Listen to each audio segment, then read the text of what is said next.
Good afternoon, disciples. Hope everyone's well. We're gonna move straight into this one. I wrote it in the description of the chapter yesterday, but I decided to keep in my laugh for that one, shit scared comment, just because I thought it was so damn funny, and I didn't think I was going to be able to get a take without me laughing about it. So yeah, there, artistic decision. Um, but yeah, I've got my dentist appointment to get my permanent crown put in like hour and a half. So I'm gonna breeze through this one. Um, Hope everyone's well. I meant to release 61 through 70 already. I just keep forgetting to compile all the chapters together. I don't know what's uh stopping my brain from remembering, but I'll put some effort into it later today, and hopefully I can release it uh Wednesday. Wednesday, yes. Um, but yeah, that's it. Uh, Thanks.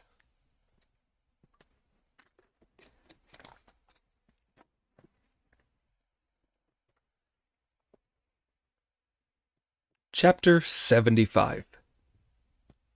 The Mind Ape bores a hole in the male and female jar. The Demon King returns, and the way is preserved. The story tells how the great sage Sun went in through the entrance of the cave and looked to either side. This is what he saw. Hills of skeletons, forests of bones, human heads and hair trampled into felt, human skin and flesh rotted into mud, sinews twisted round trees, dried and shining like silver. Truly there was a mountain of corpses, a sea of blood, an unbearable stench of corruption. The little devils to the east sliced the living flesh off human victims. The evil demons to the west boiled and fried fresh human meat. Apart from the heroic handsome Monkey King, no common mortal would have dared go in.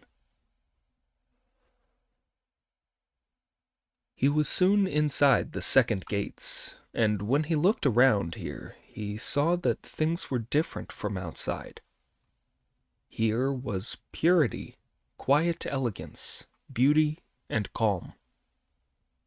To left and right were rare and wonderful plants. All around were tall pines and jade-green bamboo. After another 2 or 3 miles, he reached the third gates, slipped inside for a peep, and saw the 3 old demons sitting on high.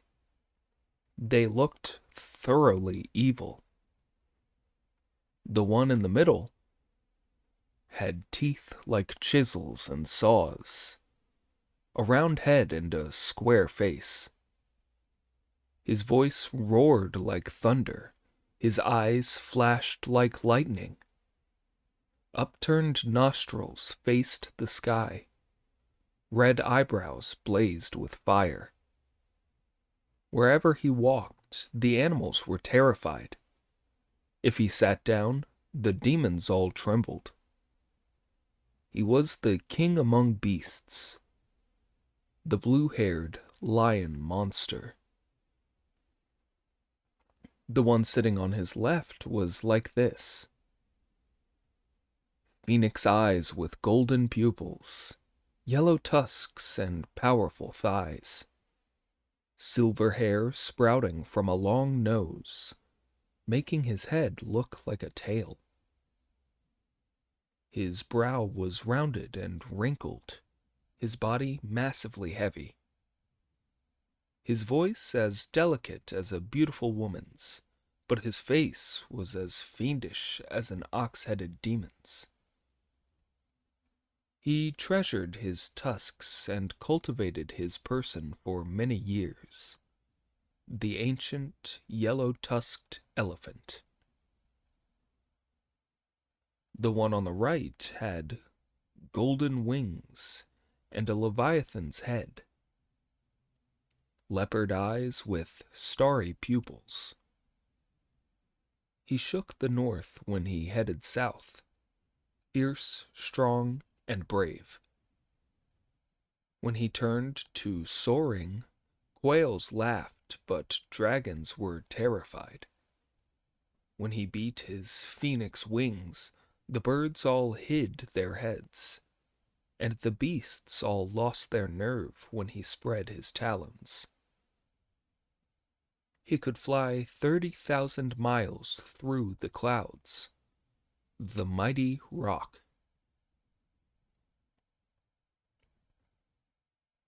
Beneath these two were ranged 110 commanders, high and low, all in full armor and looking most imposing and murderous. The sight delighted Brother Monkey, who strode inside quite unafraid, put down his clappers and bell, and yelled, "Your Majesties!"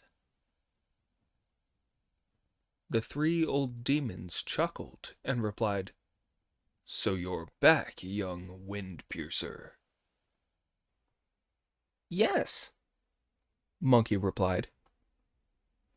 "When you were patrolling, what did you find out about where Sun the Novice is?"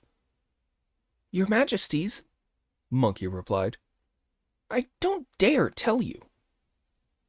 "Why not?" the senior demon chief asked. "I was walking along, sounding my clappers and ringing my bell, following your Majesty's orders," Monkey said, "when all of a sudden I looked up and saw someone squatting and polishing a pole there.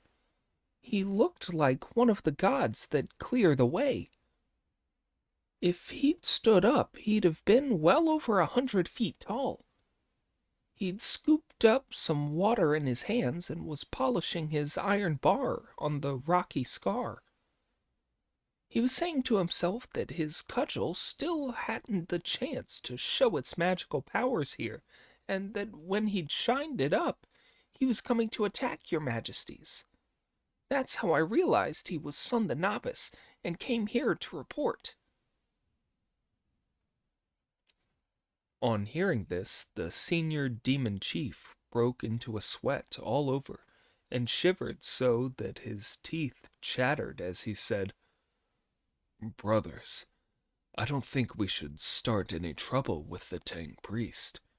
His disciple has tremendous magical powers, and he's polishing his cudgel to attack us. Whatever are we to do?"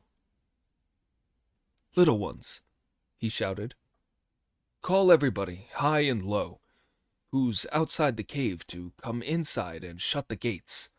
Let them pass." "Your Majesty," said one of the subordinate officers who knew what had happened, "the little devils outside have all scattered." "Why?" the senior demon asked. "They must have heard about his terrible reputation. Shut the gates at once! At once!" The hosts of demons noisily bolted all the front and back gates firmly. "Now they've shut the gates, they might ask me all sorts of questions about things in here," Monkey thought with alarm. "If I don't know the right answers, I'll give the game away and they'll catch me. I'd better give them another scare and get them to open the gates to let me out." "Your Majesty," he said, stepping forward, "there were some other wicked things said." "What else?" the senior demon chief asked. "He said he was going to skin your senior Majesty," replied Brother Monkey. "Slice up the bones of his second Majesty and rip out his third Majesty's sinews. If you shut the gates and refuse to go out, he can do transformations. He might turn himself into a fly, get in through a crack between the gates, and catch us all. Then we'll be done for." "Be very careful, brothers," said the senior demon. "We haven't had a fly here for years, so any fly that gets in will be Son the Novice." "So I'll change into a fly and frighten them into opening the gates," thought Monkey, smiling to himself. The splendid great sage then slipped aside, reached up to pull a hair from the back of his head, blew on it with a magic breath, called "Change!" and turned it into a golden fly that flew straight into the old demon's face. "Brothers," said the old demon in a panic, "this is terrible. He's inside." All the demons, great and small, were so alarmed that they rushed forward to swat the fly with their rakes and brooms. The great sage could not help giggling aloud, which was just what he should not have done, as it revealed his true face. The third demon chief leapt forward, grabbed him, and said, "Brothers, he almost had us fooled." "Who had who fooled?" the senior demon asked. "The young devil who reported just now was no junior wind piercer," the third chief replied, "but Son the Novice himself. He must have run into a junior wind piercer and somehow or other murdered him and done this transformation to trick us." "He's rumbled me," thought Monkey with alarm, rubbing his face. "What do you mean I'm Son the Novice?" Monkey said to the senior demon chief. "I'm a junior wind piercer. His Majesty's mistaken." "Brother," said the senior demon, "he really is a junior wind piercer. He's in the roll call out front 3 times a day. I know him. Do you have a pass?" He went on to ask Monkey. "Yes," Monkey replied, pulling his clothes apart to produce it. Seeing that it looked genuine, the senior demon said, "Brother, don't mistreat him." "Elder brother," the third demon chief replied, "didn't you see him slip aside just now and giggle? I saw him show his face. It's like a thunder god's. When I grabbed hold of him, he turned back into what he looks like now. Little ones," he called, "fetch ropes." The officers then fetched ropes. The third demon chief knocked Monkey over and tied his hands and feet together. When his clothes were stripped off, he was most evidently the protector of the horses. Now, of the 72 transformations that Monkey could perform, when he turned himself into a bird, a beast, a plant, a tree, a vessel, or an insect, he changed his whole body. When he turned into another person, however, he could only change his head and face, but not his body, and indeed he was still covered with brown hair and had red thighs and a tail. "That's Son the Novice's body," the senior demon chief said when he saw this. "And a junior wind piercer's face. It's him. Little ones," he ordered, "bring wine and give his third majesty a cup of it to congratulate him. Now that we've captured Son the Novice, the Tang priest is as good as a meal in our mouths." "We mustn't drink now," said the third demon chief. "Son the Novice is a slippery customer and is good at escaping by magic. I'm worried he might get away. Tell the juniors to bring the jar out and put him inside. Then we can drink." "Yes, yes," said the demon chief with a smile, who then chose 36 little demons to go inside, open the storerooms, and carry the jar out. Do you know how big the jar was? It was only 2 feet 4 inches high. So why were there 36 people needed to carry it? It was because the jar was a treasure of the 2 vital forces, male and female, and contained the 7 precious things, the 8 trigrams, and the 24 periods of the year that 36 carriers were required to match the number of the stars of the Dipper. Before long, the precious jar had been carried out, set down outside the 3rd pair of gates, cleaned up, and opened. Monkey was untied, stripped bare, and sucked inside the jar with a hiss by magical vapor that came out of it.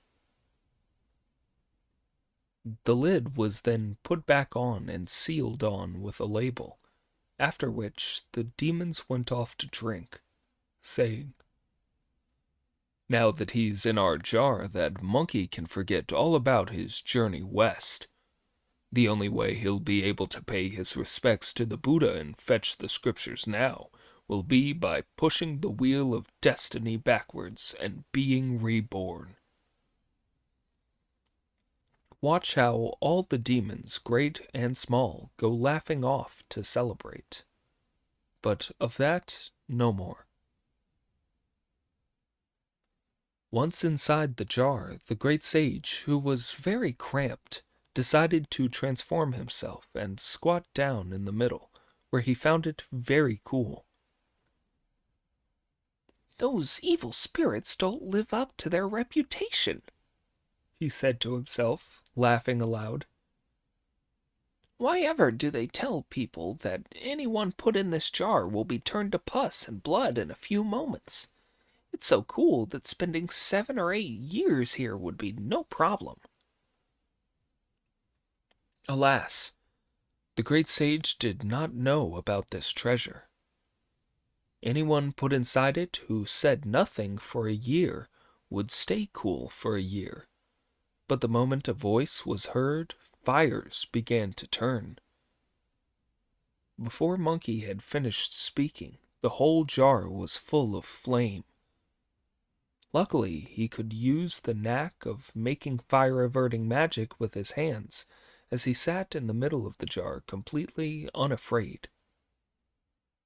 When he had endured the flames for an hour, 40 snakes emerged from all around to bite him. Swinging his arms about him, Monkey grabbed hold of all of them, twisted with all his strength, and broke them into 80 pieces. A little later, 3 fire dragons appeared to circle above and below Monkey, which was really unbearable. It drove Monkey into a helpless desperation of which he was only too conscious. "The other things were no trouble," he said, "but these 3 fire dragons are a real problem. If I don't get out soon, the fire will attack my heart, and what then? I'll make myself grow," he went on to think, "and push my way out."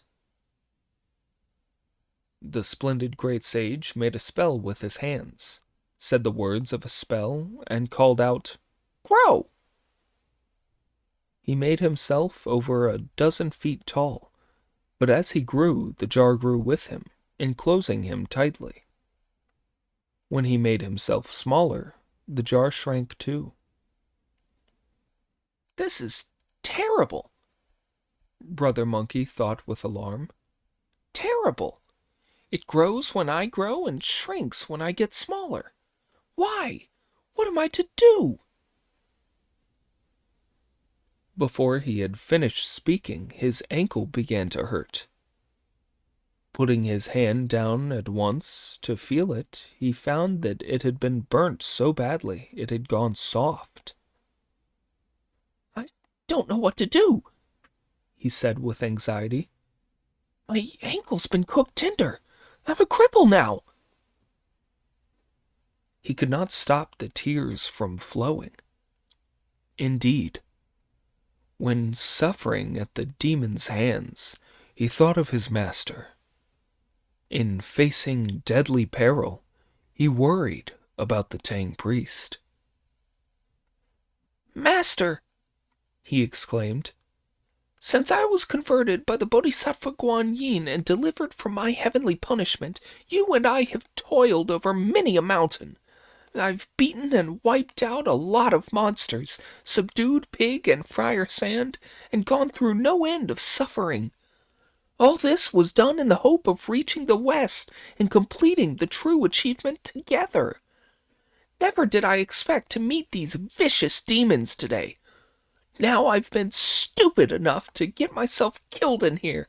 I've left you stuck in the middle of the mountains. What a mess to be in for someone who used to be as famous as I was. Just when he was feeling thoroughly miserable, he suddenly remembered. Years ago, the Bodhisattva gave me 3 life-saving hairs on the Coiled Snake Mountain. I wonder if I've still got them. I'd better look for them. He felt all over his body and found 3 very rigid hairs on the back of his head.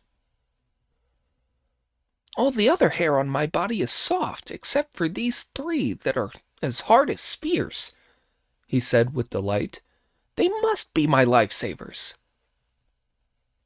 Gritting his teeth against the pain, he pulled the 3 hairs out, blew on them with magic breath, and called, "Change!"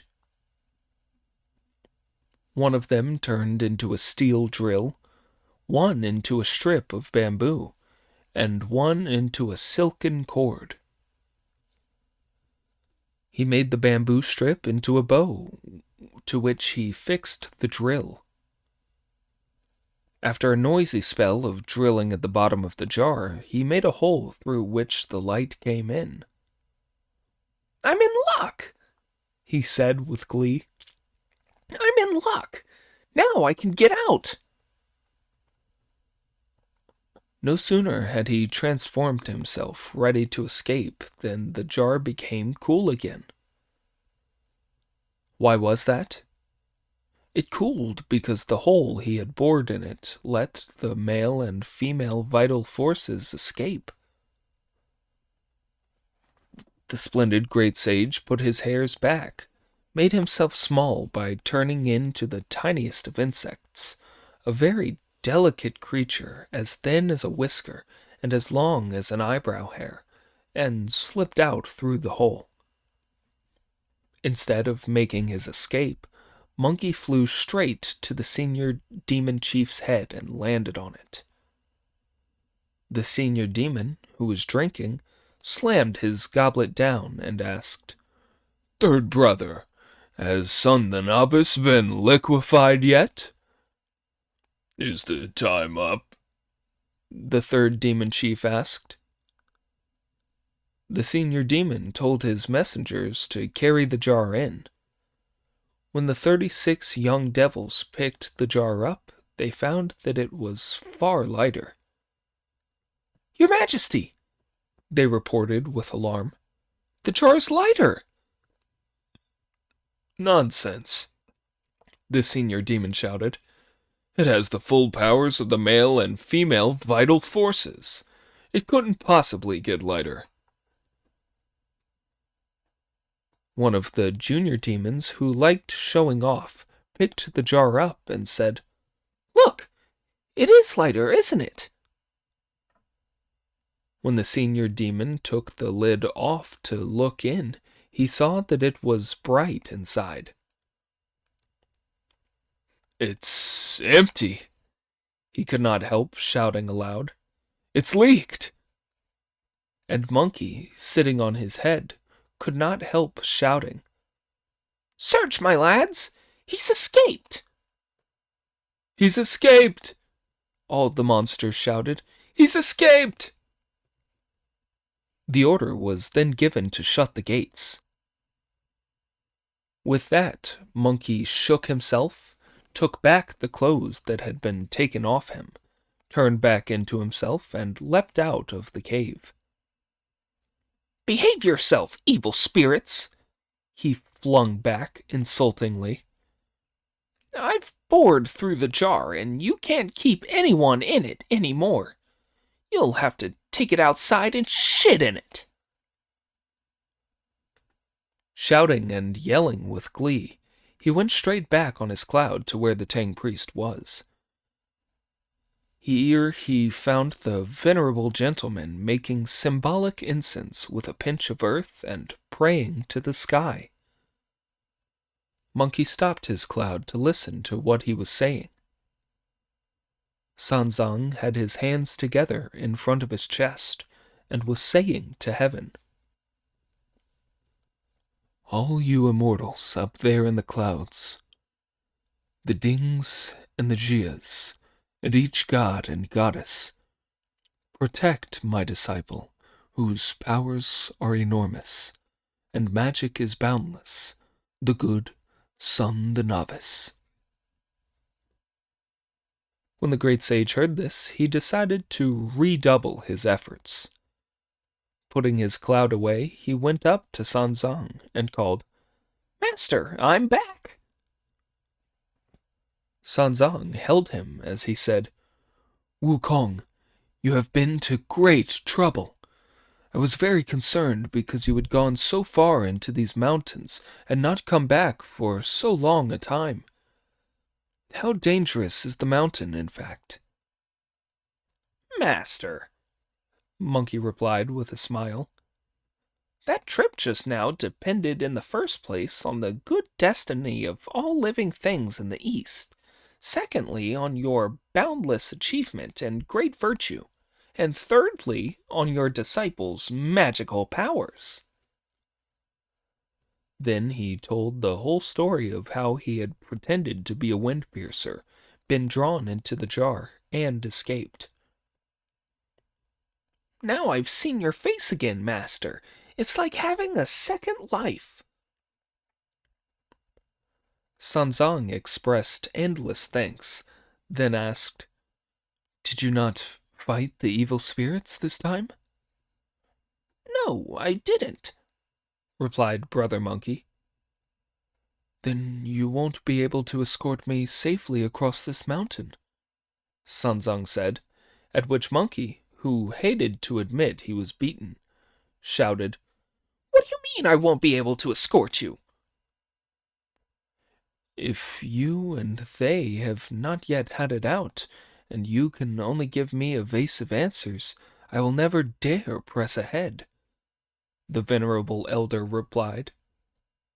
"Master," laughed the great sage, "you really don't understand. As the saying goes, you can't spin a thread from a single strand of silk, and you can't clap one-handed. There are 3 demon chiefs and thousands of the little devils. How could I fight them all single-handed?" "If you are that outnumbered, you would indeed find it hard by yourself," Sanzang replied. "Pig and Friar Sand also have their talents. I shall tell them to go with you to help clean up the path across the mountain and escort me over it." "What you say is completely right, Master," replied Monkey with a smile. "Tell Friar Sand to protect you while Pig comes with me." "Brother," said Pig in alarm, "you're a poor judge. I'm rough and I can't do anything much. I'd just get in the way as I walked along. What use would I be to you?" "You may not be up to much, brother," Monkey replied, "but you're someone. As the saying goes, even a fart can smell the wind.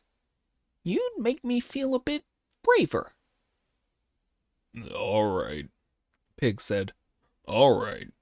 You can take me with you, but don't play any of your tricks on me when the going gets tough." "Don't forget that Friar Sand and I will be waiting here," said Sanzang. The idiot braced himself and set off a gale with Monkey that carried them by cloud up to the top of the mountain where the entrance to the cave was.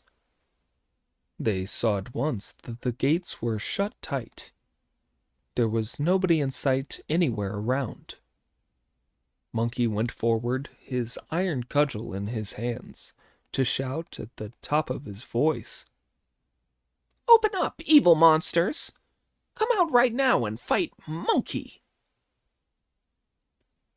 When the young devils in the cave went inside to report, the senior demon shook with terror as he commented, "I've heard tell for years of that monkey's ferocity. Now I can vouch for the story's veracity." "What do you mean, elder brother?" the second demon chief asked. "When that son the novice first turned himself into a fly to sneak in here, none of us realized who he was except our third brother, who put him in the jar. He used his skills to drill a hole in the jar, pick up his clothes, and get out. Now he's outside challenging us to battle. Who's brave enough to be the first to take him on?" Nobody replied. The senior demon asked again. Again there was no response. Everyone was pretending to be deaf and dumb. "We've got ourselves a lousy reputation in the West already," the senior demon chief said in a fury. "Now that son the novice has treated us with such contempt today, our reputation will stand even lower if we don't fight him. I'm going out there to chance my old life on 3 rounds with him. If I can't hold out for those 3 rounds, the Tang priest will still be a meal in our mouths. If I can't, then shut the gates and let them pass." He then kitted himself out in his armor, had the gates opened, and went out. As Monkey and Pig watched from beside the gates, they saw that he was a fine monster. On iron brow and brazen head, a precious helmet, with tassels dancing brightly in the wind. His eyes both flashed as if with lightning, and ruddy glowed the hair at his temples. Pointed and sharp were his silvery claws, and his saw-like teeth were set close and neat. His armor was golden without any seam, bound with a dragon sash that could foresee the future. In his hand flashed a cutlass of steel. Such martial might is rare in the world. With a voice that roared like thunder, he asked, "Who is knocking at my gates?" "Your grandfather, Lord Sun, the great sage equaling heaven," said Monkey, turning to face the gate. "Are you Son the Novice?" asked the demon with a laugh. "You've got a cheek, ape. I never gave you any trouble, so why are you here challenging me to battle?" "No waves come without a wind. Without the tide, the waters are still," Monkey replied. "Would I have come looking for you if you hadn't given me trouble? The reason why I'm here to fight is because your gang of foxes and dogs is plotting to eat my master."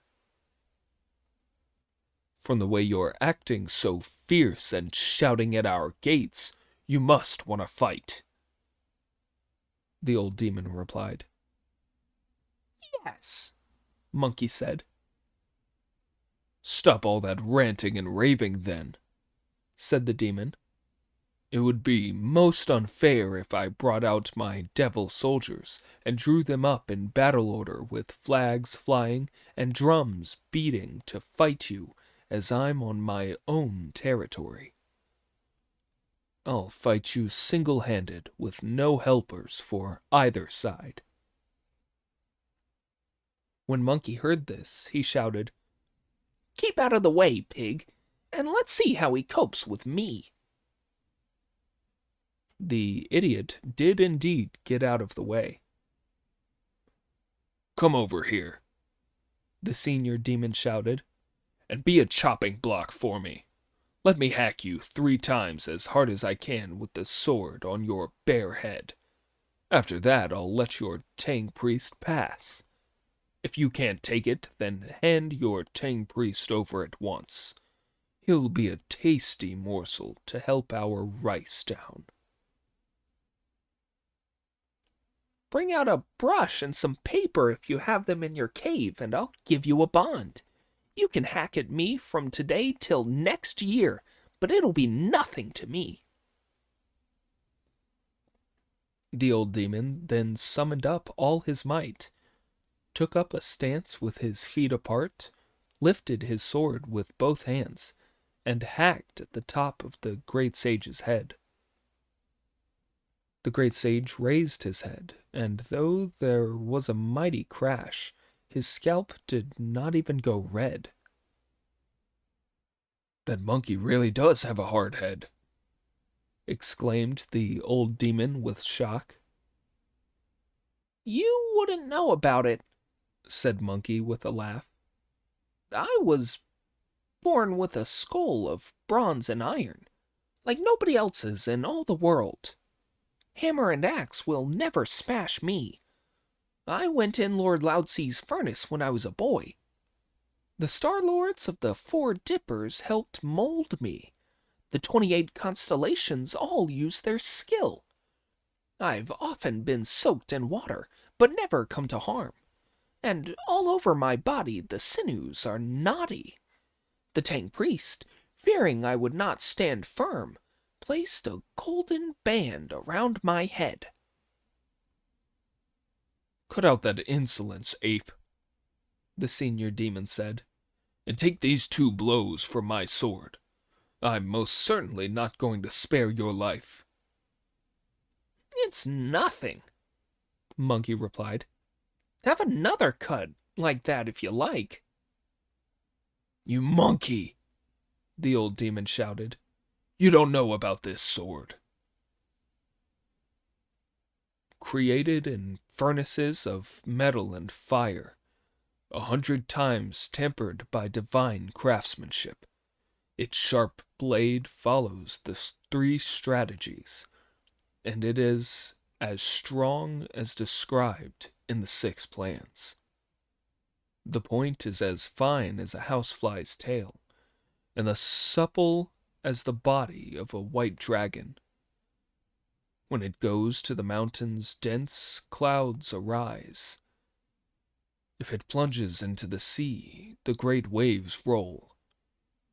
It has been burnished times beyond number, heated and tempered many 100 times over.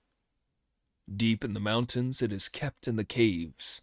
Great is the glory it has won when in battle. If I use it to strike at your monkish pate, it'll cut into a pair of gourd ladles." "You're blind, evil spirit," laughed the great sage. "If you think my head is just gourd ladles, I'll let you hack at me if you're silly enough to want to. Have another go and see what happens."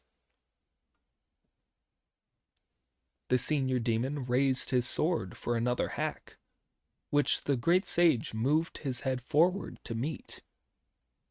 With a loud bang, his head was split into 2, whereupon the great sage rolled on the ground and gave himself a second body. The sight so alarmed the demon that he lowered his sword. Watching all this from a distance, Pig said with a laugh, "Give him a couple more hacks, old devil, then there'll be 4 of him." Pointing at Brother Monkey, the senior demon said, I'd heard that you can use self-dividing magic. Why are you showing it off to me now? What's self-dividing magic? Monkey asked. Why was it that the first time I hacked you it made no impact, but this time I cut you in two? The senior demon asked. Don't worry, evil spirit, said the great sage with a smile. If you cut me 10,000 times, there will be 20,000 of me. You ape, the demon said. You may be able to divide yourself, but you can't put yourself together again. If you can, hit me with your cudgel. Don't talk nonsense, said the great sage. You asked to take 3 cuts at me, but only took 2. Now you've invited me to hit you once. I'm not monkey if I hit you 1.5 times. Very well, said the senior demon. The splendid great sage hugged his 2 bodies together, rolled, became 1 body again, and struck with his cudgel at the demon's head. The old demon raised his sword to parry the blow. Damned ape, he said. You've got a cheek. How dare you come here attacking me with a mourner's staff like that? If you ask about this cudgel of mine, shouted the great ape, everybody in heaven and earth has heard of it. What's it famous for? The senior demon asked. To this, Monkey replied, The cudgel is made of 9-cycled wrought iron, tempered by Lord Lao Tse himself in his furnace. King Yu called it a divine treasure when he obtained it, to hold the 8 rivers and 4 oceans in place. In its middle, the constellations are secretly set out, and each end is banded with yellow gold. Ghosts and gods are amazed at its intricate decorations, dragon patterns, and phoenix signs. Known as the divine male cudgel, it was inaccessibly deep in the bed of the sea. Its shape can change and it knows how to fly, sending clouds of many colors drifting through the air.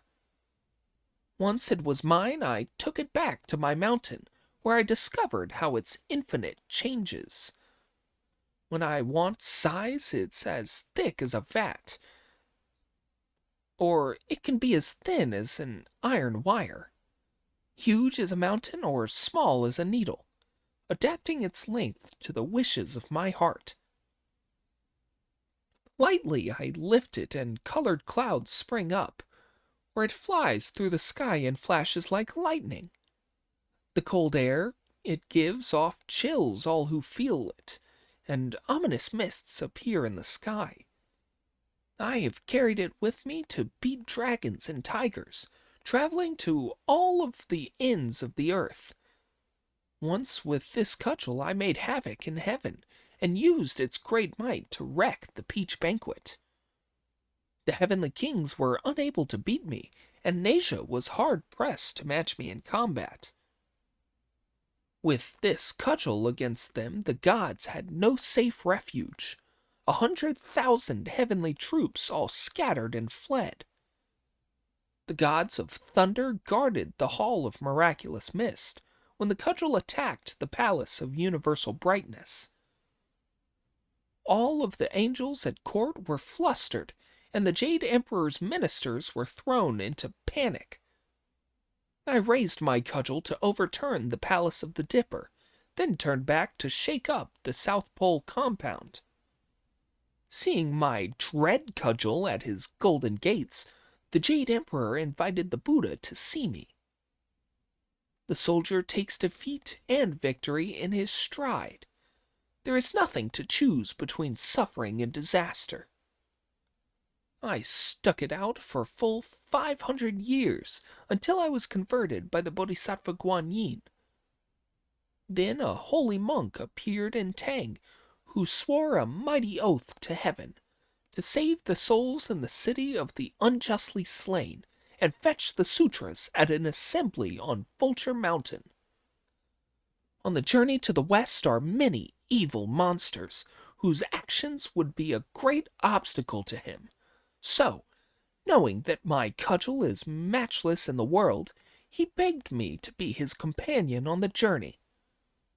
When it struck down evil spirits, they were sent to the underworld, their flesh turned to red dust, and their bones all to powder.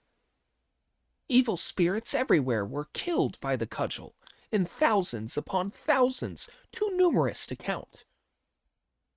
Up above it wrecked the Dipper and Bull Palace, and below it ruined the Sinluo Court in hell. Of the heavenly generals it routed the 9 bright shiners, and it wounded all of the underworld's judges. Dropped from mid-air, it shakes mountains and rivers. It is stronger than the sword of an evil star. With this cudgel alone I protect the Tang priest, and kill all the evil monsters in the world. When the monster heard this, he trembled, lifted his sword, and struck with all his strength. Chuckling, Monkey blocked the blow with his iron cudgel. At first, the two of them struggled in front of the cave, but then they both sprang up and fought in mid-air. It was a splendid battle. The divine rod had once secured the bed of Heaven's river. The as-you-will cudgel is the finest in the world. Praise of its powers enraged the demon chief, whose mighty cutlass was full of great magic. When they fought outside the gates, they were still open to reason, but no mercy was shown in their battle in the sky. One could change his appearance at will. The other could make himself grow on the spot. The fight was so intense that the sky filled with clouds, and all of the plains were enveloped in mist. One had often determined to devour the monk Sanzang. The other used his magic to protect the Tang priest. All because the Lord Buddha transmitted the scriptures. Evil and good were opposed in harsh conflict. The senior demon and the great sage fought over 20 rounds without either emerging the victor, while Pig admired their magnificent battle from down below until, unable to restrain himself, he grabbed his rake and leapt into the air, riding on the wind to strike at the evil monster's face. The demon panicked, not realizing that Pig had no staying power, but could only rush recklessly in and give people a fright. All the demon could see was that Pig had a long snout, big ears, and a vicious way with his rake, so he abandoned the struggle, threw his sword away, turned, and fled. "After him!" the great sage shouted. "After him!" The idiot raised his rake and went down in all his ferocious might, straight after the monster. Seeing how close Pig was to him, the old demon stood still in front of the mountainside, faced the wind, shook himself, resumed his real appearance, and opened his mouth to devour Pig. This so terrified Pig that he fled as fast as he could into the undergrowth, not caring that brambles and thorns were tearing his head. He sat there trembling and listening out for the sound of the cudgel. When Monkey caught up with him, the monster opened his jaws to eat Monkey up too. This was just what Monkey intended. Putting his cudgel away, he went straight towards the demon, who swallowed him in a single gulp. This gave the idiot such a fright as he was hiding in the undergrowth that he grumbled to himself, "You've got no common sense, protector of the horses. Why did you go towards the monster when he wanted to eat you up instead of running away? Now he's swallowed you. Today you're still a monk, but tomorrow you'll be a turd." Only when the monster had departed in triumph did Pig emerge from the undergrowth and slip back by the way he had come. Sanzang and Friar Sand were still waiting for Pig at the foot of the mountain when they saw him come running breathless towards them. "Pig," said Sanzang with horror, "why are you in this terrible state?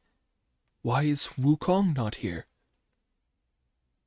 "My brother was swallowed up by the evil spirit in a single gulp," Pig replied amid sobs, at which Sanzang collapsed in terror. A little later he stamped and beat his chest, saying, "Disciple, I thought you were good at subduing demons and were going to take me to see the Buddha in the western heaven. Who would have thought that you would die at this demon's hand today? Alas, alas, all the efforts of my disciples have now turned to dust." The master was thoroughly miserable. Just look at the idiot. Instead of coming over to comfort his master, he calls, "Friar Sand, fetch the luggage. Let's split it between us." "Why, brother?" Friar Sand asked. "Divide it up," Pig replied. "and all of us can go our separate ways. You can go back to the river of flowing sand and carry on eating people. I'll go back to Gao village and see my wife. We could sell the white horse to buy the master a coffin to be buried in." The master was so upset when he heard this that he wept aloud to heaven. We shall leave them and return to the senior demon chief. When he had swallowed Monkey, he thought he had won, so he went straight back to his cave, where all the other demons came out to ask him how the fight had gone. "I've got one of them," the senior demon said. "Which one is that?" asked the second demon with delight. "Sun the Novice," the senior demon replied. "Where have you got him?" the second demon chief said. "In my stomach," said the senior demon. "I swallowed him." "Elder brother," said the third demon chief with horror, "I forgot to tell you that Sun the Novice wasn't worth eating." "I'm delicious," said the great sage from inside the demon's stomach, "and I'll stop you from ever feeling hungry again." This caused the junior devils such a shock that they reported, "This is terrible, your senior majesty. Sun the Novice is talking inside your stomach." "That doesn't frighten me," said the senior demon. "If I'm clever enough to catch him, do you think I'm not clever enough to deal with him? Make me some hot salty water at once. I'll pour it into my stomach, vomit him out, and have him fried at my leisure to eat as a snack with some drinks." The junior devils soon had half a bowl of hot salty water that the demon drained in one, filling his mouth. He then really did vomit, but the great sage, who had taken root in his stomach, did not even move.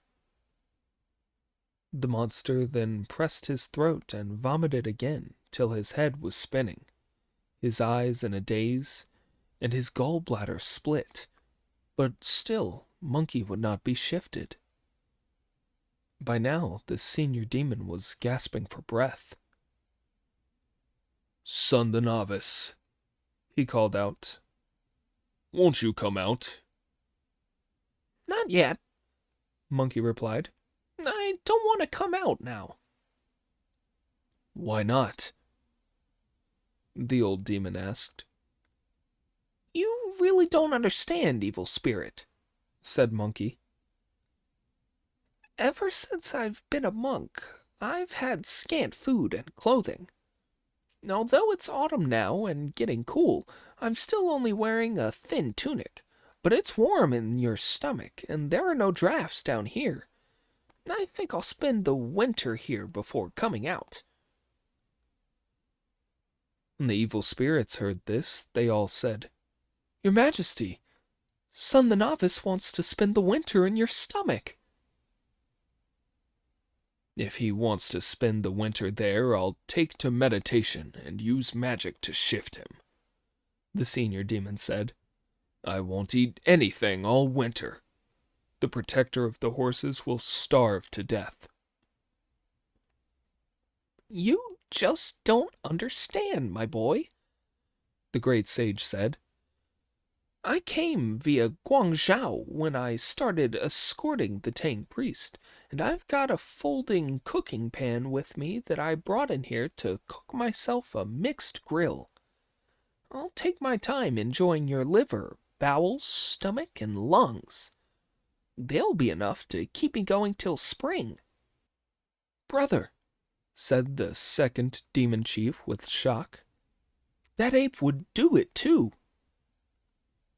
Brother, said the third demon, perhaps he can eat up some bits and pieces, but I don't know where he's going to set up his pan. The collarbone is an ideal stand, replied Monkey. This is terrible, said the third demon. If he sets up his pan and lights a fire, won't the smoke get into your nose and make you sneeze? That'll be no problem, said Monkey with a laugh. I'll use my gold-banded cudgel to push a hole through his skull. That'll be a skylight for me and serve as a chimney, too.